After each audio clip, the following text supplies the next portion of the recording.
In this video, we look at how to qualify for a mortgage if you're self-employed and what are the financial requirements to qualify for a mortgage. That's starting right now. Welcome to Homebuyers School, brought to you by Brookfield Residential.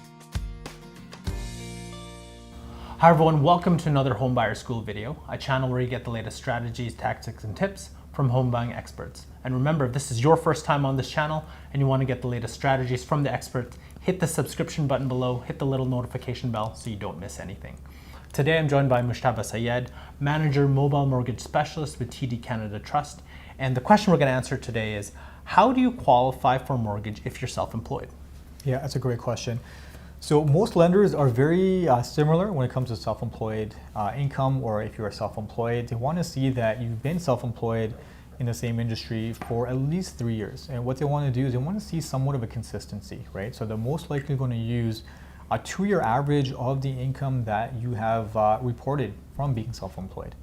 And then there are some lenders that have ways where they could maybe gross up that income, understanding you're self-employed, you have certain expenses, and then kind of see from there. But there are other things as well that we can do with self-employed. We can look at your financials. We can take a look at your taxes to see what you have shown.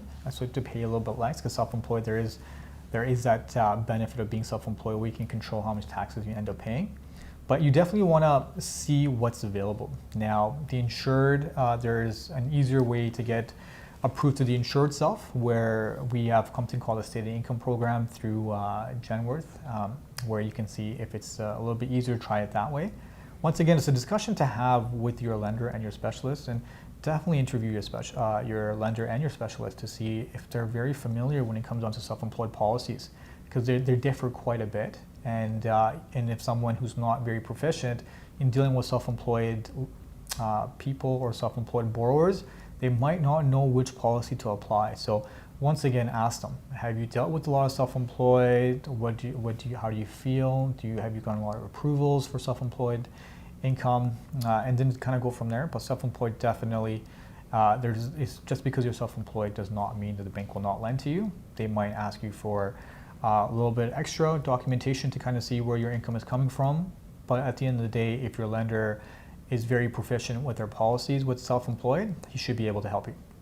Well, I know you touched on financial requirements. So maybe it isn't just for self-employed, but what are some of the financial requirements that need to be met to qualify for a mortgage? Yeah, great question, Carl. So the financial requirements that are needed by the lender is to see repayability, right? When a lender wants to lend you a mortgage, they want to see that you can definitely afford to pay that back. Banks are not in the business of lending money and trying to recoup their assets or their homes. They want to make sure that you can pay back what you've borrowed. And that's where the financial requirements come in. For self-employed, they want to see, well, on paper, how much are you showing on paper? And on paper, if you're not showing a significant amount, maybe you can try to find other ways to kind of prove your repayability. For someone who's not self-employed, it's technically a lot easier because it's very cut and dry. They take a look at your income. If it's salary-based, they'll see how much salary you're getting. They might take into account if you're making any bonuses, or if you're getting some kind of share structure ownership or anything like that. They might want to take all those into account. And if you're not on salary and you're working on an hourly basis, they might even want to see if you're getting something like overtime. If you're working lots of overtime, if you have consistency over the overtime, they can take a look into that. If you work different shifts and you get shift differentials at a higher rate of pay, they might want to take a look at that. But for most banks, what they really like to do, like to see consistency. They want to see something over a 2-year period to see, does this make sense? Is this consistent with what we think? And your bank is always trying to help you, definitely to get or qualify for a mortgage. So they'll try to look at a lot of different options to see if you can qualify or not, for sure. So definitely have the conversation with your lender when you're sitting down with them and explain to them all the avenues that you think that you can make income. Like if you're working overtime, bring that up. If you have shift differential, definitely bring that up. If you're getting some kind of allowance at work, like a car allowance or a phone allowance or a moving allowance or etc., whatever it is, definitely bring that up so they can actually see if they can actually add that to your income to help you qualify for your mortgage.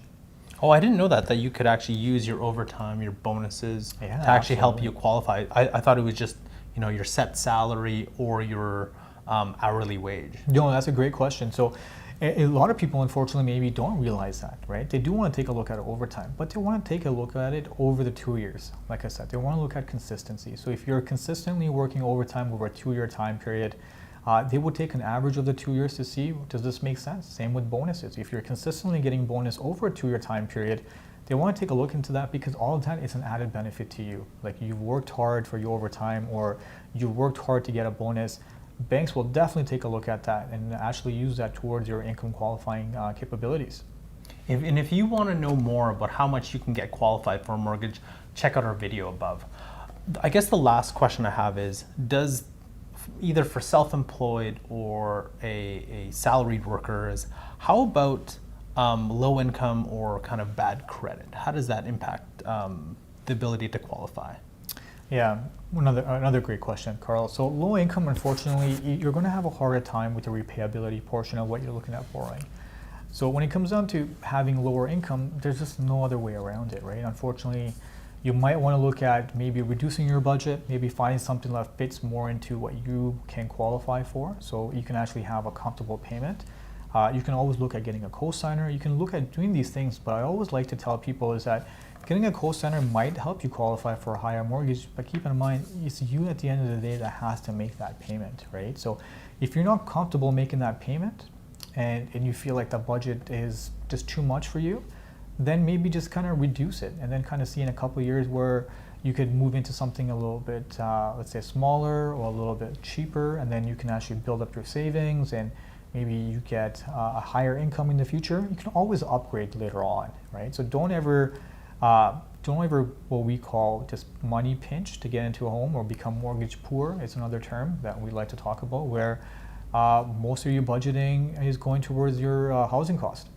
So another thing that you brought up was poor credit. So poor credit definitely impacts, right? So when it comes down to credit, we kind of at the banks look at that as character. We will look at to see if you have made a promise to pay, right? Having a credit card is a promise to pay. Having a loan or a line of credit is a promise to pay. Same with as a cell phone. And if you're late on your payments or you haven't made your payments, you haven't really lived up to your obligations or your promise. So when banks are looking at lending, they are going to look at your credit to see, do you keep your word? Are you on top of your payments? Because that could really impact if they want to lend to you. Maybe you won't stay on top of your payments. So a lot of great things, but it doesn't mean that if you made a mistake in the past that it's over. No, banks will actually look into that. If there is a certain scenario that kind of makes sense and you've explained to them, it could be an one-off situation, they would 100% consider that as well. Or also if you have made some mistakes in the past, now you worked hard and bettered your credit or working to better your credit, banks will also take a look at that. And they'll also give you a second chance or a second review once your credit gets better. So it's not the end of the day. If you had some mistakes in the past, it's always trying to show the bank or the lender or the specialist that you are working hard in making that right. The last question in terms of self-employment though, does it matter if you've set up a corporation or you've set it up as like sort of your own business? Yeah, great question. So there are definitely benefits of both, right, to see, but we would definitely take a look if you're self-employed, sole proprietor as we call it, or being incorporated as what Carl had mentioned, and then have different requirements. It's very lengthy and detailed to go into kind of right now, but definitely if you're one of those two scenarios, definitely speak to your lender and they can advise you which policy is best based on that for you, which self-employed policy is going to help you get qualified. And definitely talking about something what we call add backs or business financials and stuff. Have that conversation with them and they can advise you exactly which route to take for the most easiest approval. Perfect. The question I have for you is, are you self-employed?